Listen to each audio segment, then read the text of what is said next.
नमस्कार साथियों, मैं मनोज कुमार आपका वेलकम करता हूं Manoj academy classes video series के अंतर्गत। साथियों, सामान्य ज्ञान के 30 अति महत्वपूर्ण प्रश्न लेके आए हैं जो सभी प्रतियोगिता परीक्षाओं में आने की उनकी संभावना है। तो साथियों, आपको ज़्यादा वक्त न लेते हुए चलता हूँ पहले प्रश्न की तरफ। पहला प्रश्न है, भारत के किस समाचार पत्र को यूनेस्को किंग संजोग पुरस्कार 2009 मिला था? हमारे पास में 4 ऑप्शन है। खबर लहरिया, बी दैनिक हिंदुस्तान, सी अमर उजाला और डी आज। तो हमारा साथियों राइट आंसर कौन सा होगा? खबर लहरिया, ऑप्शन ए हमारा इसमें राइट आंसर होगा। प्रश्न नंबर 2 देखिए साथियों, प्रधानमंत्री नरेंद्र मोदी ने नागरिकों की समस्याओं के निवारण के लिए एक बहु उद्देश्य ई गवर्नेंस प्लेटफॉर्म शुरू किया है। इस प्लेटफॉर्म का क्या नाम दिया गया है? हमारे पास में 4 ऑप्शन है। ए प्रबंधन, बी उन्नति, सी प्रगति और डी निराकरण। तो साथियों हमारा इसमें राइट आंसर कौन सा होगा? सी ऑप्शन प्रगति। प्रश्न को वापस देखिए, प्रधानमंत्री नरेंद्र मोदी ने नागरिकों की समस्याओं के निवारण के लिए एक बहुउद्देशीय ई गवर्नेंस प्लेटफॉर्म शुरू किया है। इस प्लेटफॉर्म को क्या नाम दिया गया है? प्रगति। तो साथियों हमारा सी ऑप्शन राइट होगा। प्रश्न नंबर 3 देखिए, अप्रैल 2015 में किस भारतीय बैंक ने एशियन बैंकर अचीवमेंट पुरस्कार 2015 जीता है? A option Punjab national bank ने, बी भारतीय महिला बैंक ने, सी कैनरा बैंक ने और डी भारतीय स्टेट बैंक ने। तो साथियों हमारा राइट आंसर कौन सा होगा? बी ऑप्शन भारतीय महिला बैंक ने है जो अप्रैल 2015 में एशियन बैंक अचीवमेंट पुरस्कार जीता है। तो हमारा बी ऑप्शन इसमें राइट होगा। प्रश्न नंबर 4 देखिए साथियों, हाल ही में दिवंगत हुए मली मस्तान बाबू का संबंध निम्न में से किस क्षेत्र से था? ऑप्शन ए कुश्ती, option B volleyball, option C पर्वतारोहण और ऑप्शन डी फुटबॉल। तो साथ ही इसमें हमारा राइट आंसर कौन सा होगा? ऑप्शन सी पर्वतारोहण। हाल ही में दिवंगत हुए मल्ली मस्ताना बाबू का संबंध निम्न में से किस क्षेत्र से था? साथियों पर्वतारोहण, ऑप्शन सी हमारा इसमें राइट आंसर होगा। प्रश्न नंबर 5 देखिए साथियों, ऑपरेशन दुर्गा का शुभारंभ हुआ है 14 अप्रैल 2017 को, 15 मार्च 2017 को, 15 अगस्त 2017 को, इनमें से कोई नहीं। तो इसमें साथियों हमारा राइट आंसर कौन सा होगा? 14 अप्रैल 2017 को ऑपरेशन दुर्गा का शुभारंभ हुआ है। तो ए ऑप्शन हमारा इसमें राइट होगा। प्रश्न नंबर 6 देखिए साथियों, मोबाइल फोन पर भारत का पहला डिजिटल बैंक का शुभारंभ किस बैंक ने किया है? ए HDFC, बी एक्सिस बैंक, सी ICICI और डी भारतीय स्टेट बैंक। तो साथ ही इसमें हमारा राइट आंसर कौन सा होगा? Option C ICICI। प्रश्न नंबर 7 देखिए साथियों, 2014 गाजा संघर्ष पर UNHRC संयुक्त राष्ट्र मानवाधिकार परिषद United national human right council के स्वतंत्र आयोग के जांच के लिए नए प्रमुख के रूप में किसे नियुक्त किया गया है? हमारे पास में 4 ऑप्शन है। अल्फ्रेड गोवन, माइकल ब्लूमबर्ग और सी लियोन पनेता और डी मैरी मैकगोवन डेविस। तो साथ ही इसमें राइट आंसर कौन सा होगा हमारा? जो option D Mary McGovern Davis. प्रश्न नंबर 8 देखिए साथियों, global e commerce company EB के साथ किस राज्य के हथकरघा निगम ने एक समझौता ज्ञापन पर हस्ताक्षर किए हैं? कौन सा राज्य साथियों? ए उत्तर प्रदेश, बी गुजरात, सी हरियाणा और डी राजस्थान। तो इसमें साथियों राइट आंसर कौन सा होगा? गुजरात। ऑप्शन बी हमारा इसमें राइट आंसर होगा। प्रश्न नंबर 9 देखिए साथियों, GIPC के अंतर्राष्ट्रीय बौद्धिक संपदा सूचकांक में भारत का कौन सा स्थान दिया गया है? तो साथियों GIPC global innovation policy centre के अंतर्राष्ट्रीय बौद्धिक स्तर संपदा सूचकांक में भारत का कौन सा स्थान दिया गया है? तो साथियों हमारे पास में 4 ऑप्शन है, 12, 14, 19 और 29। तो इसमें राइट आंसर कौन सा है साथियों? हमारा है जो ऑप्शन डी 29 वह नंबर हमें जो बौद्धिक संपदा सूचकांक में भारत को मिला है। प्रश्न नंबर साथियों 10 देखिए, 2014 ज्ञानपीठ पुरस्कार के विजेता बालचंद नेमिद किस भाषा के लेखक हैं? हमारे पास में 4 ऑप्शन है, बहुत ही इंपॉर्टेंट प्रश्न है साथियों। कई दफे इस तरह के प्रश्न से जी पूछ लिए जाते हैं। बी कोंकणी, सी बंगाली और डी गुजराती। तो साथियों हमारे इसमें राइट आंसर कौन सा होगा? जो मराठी। प्रश्न नंबर 11 देखिए साथियों, कौन सा मेट्रो शहर भारत का पहला वाईफाई सक्षम शहर बन गया है? Option A Mumbai, option B New Delhi, option C Kolkata, option D Chennai. तो साथियों भारत का पहला वाईफाई सक्षम शहर कौन सा बना है? कोलकाता। ऑप्शन सी हमारा इसमें राइट आंसर होगा। प्रश्न नंबर 12 देखिए साथियों, भारत और अमेरिका के बीच में पेस कार्यक्रम किस क्षेत्र की अर्थव्यवस्था के लिए शुरू किया गया है? तो साथियों इसमें राइट आंसर कौन सा होगा? स्वच्छ ऊर्जा के लिए। ऑप्शन ए हमारा इसमें राइट आंसर होगा। बहुत महत्वपूर्ण प्रश्न है, प्रश्न को वापस देखिए।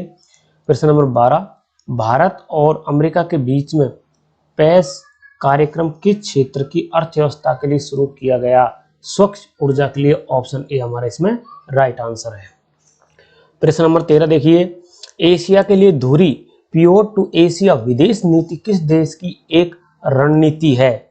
ए अमेरिका, बी जापान, सी चीन और डी भारत। किस देश की रणनीति है साथियों? अमेरिका की। ऑप्शन ए हमारा इसमें राइट आंसर होगा। प्रश्न नंबर 14 देखिए, कौन सा देश नवजात शिशु से अंगदान करने में सफल हो गया है? प्रश्न को वापस पढ़िए। कौन सा देश नवजात शिशु से अंगदान करने में सफल हो गया है? पहला है भारत, दूसरा यूके, तीसरा फ्रांस और चौथा है अमेरिका। तो कौन सा देश है साथियों? यूके जो देश है जो नवजात शिशु से अंगदान करने में सफल हो गया, यूके। ऑप्शन बी हमारा इसमें राइट आंसर होगा। प्रश्न नंबर 15 देखिए साथियों, दीनदयाल अंत्योदय योजना किस क्षेत्र के साथ जुड़ी हुई है? तो साथियों हमें सबसे पहले दीनदयाल जो अंत्योदय योजना है इसके बारे में हमें थोड़ी सी जानकारी है जो हासिल कर लेनी चाहिए। दीनदयाल अंत्योदय योजना राष्ट्रीय ग्रामीण आजीविका मिशन DAYNRLM ग्रामीण विकास मंत्रालय की एक महत्वपूर्ण योजना है साथियों, जिसका उद्देश्य गरीबों के सतत सामुदायिक संस्थाओं की स्थापना करना तथा इसके माध्यम से ग्रामीण गरीबी समाप्त करना तथा आजीविका के विविध स्रोतों को प्रोत्साहन देना है। केंद्र द्वारा प्रायोजित इस कार्यक्रम को राज्यों के सहयोग से लागू किया गया है। इस मिशन को 2011 में लॉन्च किया गया था। पिछले 3 वर्षों में इस मिशन का तेजी से विस्तार हुआ है। वित्त वर्ष 2017 और 18 के दौरान 820 अतिरिक्त प्रखंडों को इस योजना से जोड़ा गया है। इस मिशन में 29 राज्य और 5 केंद्र शासित प्रदेशों के 586 जिलों के अंतर्गत 4459 प्रखंडों में लागू किया गया है। तो साथ ही इसमें हमारा राइट आंसर होगा है जो कौशल विकास योजना के अंतर्गत। किसके अंतर्गत साथियों? कौशल विकास योजना के अंतर्गत। प्रश्न नंबर 16 देखिए साथियों, हाल ही में खबरों में रहे पेरुमल मुरुगन एक हैं। क्या है साथियों? ये अभिनेता हैं या लेखक हैं या राजनेता है या कार्यकर्ता है? साथियों हमें पेरुमल मुरुगन के बारे में थोड़ी सी जानकारी हासिल कर लेनी चाहिए। ये एक तमिल में लिखने वाला भारतीय लेखक, विद्वान और साहित्य इतिहासकारक है। इनके अब तक 4 है जो उपन्यास, 3 कहानियां और 3 काव्य संग्रह प्रकाशित हुए हैं। वह नामकल में सरकारी आर्ट्स कॉलेज में तमिल प्रोफेसर हैं। जनवरी 2015 में उन्होंने हिंदूवादी संगठनों के विरोध के कारण लिखने का काम छोड़ दिया। उन्होंने फेसबुक की अपनी वॉल पर लिखा है, लेखक पेरुमल मुरुगन नहीं रहे, वह परमात्मा नहीं, इसलिए वह फिर लिखना शुरू नहीं करेंगे। अभी सिर्फ एक आध्यात्मिक पी मुरुगन जीवित है। तो साथियों ये एक लेखक हैं तमिल के, जिन्होंने है जो 4 है जो उपन्यास लिखे और 3 कहानियां लिखी और 3 काव्य संग्रह इनके प्रकाशित हुए अभी तक। तो हमें ध्यान रखना चाहिए ये कौन है साथियों? एक लेखक है। ऑप्शन बी हमारा इसमें राइट आंसर होगा। प्रश्न नंबर 17 देखिए साथियों, केंद्र सरकार की हृदय योजना किस क्षेत्र के लिए शुरू की गई है? रोजगार, श्रमिकों के स्वास्थ्य के लिए, विरासत विकास के लिए या शिक्षा के लिए? ऑप्शन सी हमारा राइट आंसर होगा। केंद्र सरकार ने हृदय योजना है जो विरासत विकास के लिए शुरू की गई है। प्रश्न नंबर 18 देखिए, विश्व प्रेस स्वतंत्रता दिवस हर वर्ष मनाया जाता है। तो साथियों कौन से वर्ष मनाया जाता है? 3 मई को, 2 मई को, 4 मई को या 1 मई को? तो हमारा इसमें राइट आंसर कौन सा होगा साथियों? 3 मई को है जो विश्व प्रेस स्वतंत्रता दिवस हर वर्ष मनाया जाता है। तो ऑप्शन ए हमारा इसमें राइट आंसर होगा।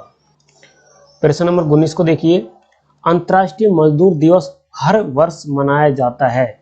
साथियों कब मनाया जाता है अंतर्राष्ट्रीय मजदूर दिवस है जो? 1 मई को। ऑप्शन सी हमारा राइट आंसर है।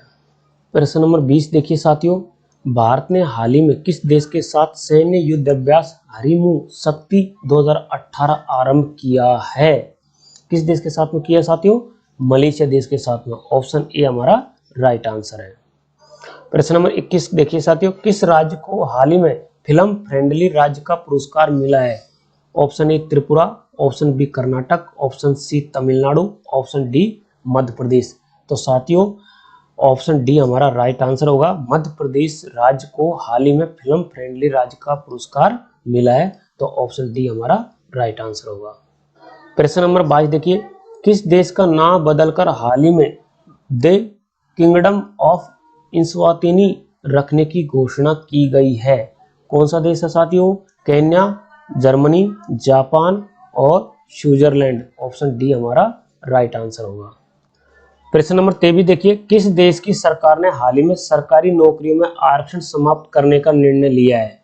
कौन सा देश है जिसने सभी सरकारी नौकरियों में आरक्षण समाप्त करने का फैसला लिया है साथियों? पहला है पाकिस्तान, दूसरा बांग्लादेश, तीसरा श्रीलंका और चौथा है जो भारत। तो कौन सा देश है साथियों? ये बी, ऑप्शन बी है हमारा बांग्लादेश। बांग्लादेश ने हाल ही में अपने देश के अंतर्गत जो सरकारी नौकरियां निकलेंगी उनमें किसी प्रकार का आरक्षण लागू नहीं होगा। तो ऑप्शन बी हमारा राइट आंसर होगा। प्रश्न नंबर 24 देखिए, किस राज्य की सरकार ने हाल ही में बच्चों को पढ़ाई हेतु मिशन बुनियाद की शुरुआत की है? कौन सा राज्य साथियों? दिल्ली, हरियाणा, झारखंड या मध्य प्रदेश? तो साथियों इसमें राइट आंसर कौन सा होगा हमारा? जो दिल्ली। दिल्ली राज्य ने बच्चों को पढ़ाई हेतु मिशन बुनियाद की शुरुआत की है। तो ऑप्शन ए हमारा राइट आंसर होगा। प्रश्न नंबर 25 के अंदर देखिए, किस राज्य की सरकार ने हाल ही में शहरी क्षेत्रों हेतु वाटर एटीएम पॉलिसी शुरू की है? राजस्थान राज्य ने, हरियाणा राज्य ने, गुजरात राज्य ने या महाराष्ट्र राज्य ने? तो साथियों हमारा इसमें राइट आंसर कौन सा होगा? हरियाणा राज्य ने शहरी क्षेत्रों हेतु वाटर एटीएम पॉलिसी की शुरुआत की है। तो ऑप्शन बी हमारा इसमें राइट आंसर होगा। प्रश्न नंबर 26 देखिए, निम्न में से किस देश ने भेदभाव के कारण संयुक्त राष्ट्र का योगदान घटा दिया है? कुवैत, पाकिस्तान, इजराइल या ईरान? तो हमारा राइट आंसर कौन सा होगा साथियों? इजराइल। ऑप्शन सी हमारा राइट आंसर होगा। प्रश्न नंबर 27 देखिए, केंद्र सरकार ने देश में मौजूदा सभी मोबाइल फोन उपभोक्ताओं के मोबाइल नंबर को किस प्रपत्र से लिंक करने के निर्देश जारी किए हैं? वोटर कार्ड, पैन कार्ड, आधार कार्ड, उपरोक्त सभी। तो साथियों इसमें हमारा राइट आंसर कौन सा होगा? आधार कार्ड। इसको वापस देखिए, केंद्र सरकार ने देश में मौजूदा सभी मोबाइल फोन उपभोक्ताओं के मोबाइल नंबर को किस परिपत्र से लिंक करने के निर्देश जारी किए? आधार कार्ड। ऑप्शन सी हमारा राइट आंसर होगा। प्रश्न नंबर 28 देखिए, निम्न में से किस आयोग ने कहा है कि हिंसा हेतु उकसाना घृणा फैलाने वाले बयान को तय करने का एकमात्र मापदंड नहीं हो सकता? वित्त आयोग, विधि आयोग, गृह आयोग, इनमें से कोई नहीं। तो साथियों हमारा राइट आंसर कौन सा होगा? विधि आयोग। ऑप्शन बी हमारा राइट आंसर होगा। प्रश्न नंबर 29 देखिए, विश्व खाद्य कार्यक्रम चलाने के लिए संयुक्त राष्ट्र ने निम्नलिखित में से किसे नियुक्त किया है? Davis Beasley, Billy Elias, Walter Near, Andrew Leslie? तो इसमें साथियों हमारा राइट आंसर कौन सा होगा? जो ऑप्शन ए डेविड बेसली। प्रश्न को वापस देखिए, विश्व खाद्य कार्यक्रम चलाने के लिए संयुक्त राष्ट्र ने निम्नलिखित में से किसे नियुक्त किया है? David Wesley. ऑप्शन ए हमारा राइट आंसर होगा। प्रश्न नंबर 30 देखिए, भारतीय मूल के किस ब्रिटिश निर्देशक को ब्रिटिश सिनेमा में उनके योगदान हेतु वर्ष 2017 की सिख रत्न पुरस्कार से सम्मानित किया गया है? तो साथियों हमारे पास में 4 ऑप्शन है, तो हमारा राइट आंसर कौन सा होगा? जो गुरीधर चड्ढा, ऑप्शन ए हमारा राइट आंसर होगा। प्रश्न को वापस देखिए, भारतीय मूल के किस ब्रिटिश निर्देशक को ब्रिटिश सिनेमा में उनके योगदान हेतु वर्ष 2017 के सिख रत्न पुरस्कार से सम्मानित किया गया है? Option A Guridhar Chadha. अगर साथियों आज का वीडियो आप लोगों को पसंद आए तो लाइक करिए, अपने फ्रेंड दोस्तों के साथ में शेयर करिए, साथ में जो बेल आइकन का बटन है उसको जरूर दबाना, जिससे कि मेरे वीडियो के लेटेस्ट नोटिफिकेशन आप तक सबसे पहले पहुंचे, आप रह सको मेरे से कनेक्ट। और अगर आप मेरे चैनल पर नए हो तो एक बार चैनल को सब्सक्राइब कर लीजिए। फिर मिलता हूं महत्वपूर्ण प्रश्नों के साथ में, जब तक के लिए नमस्कार।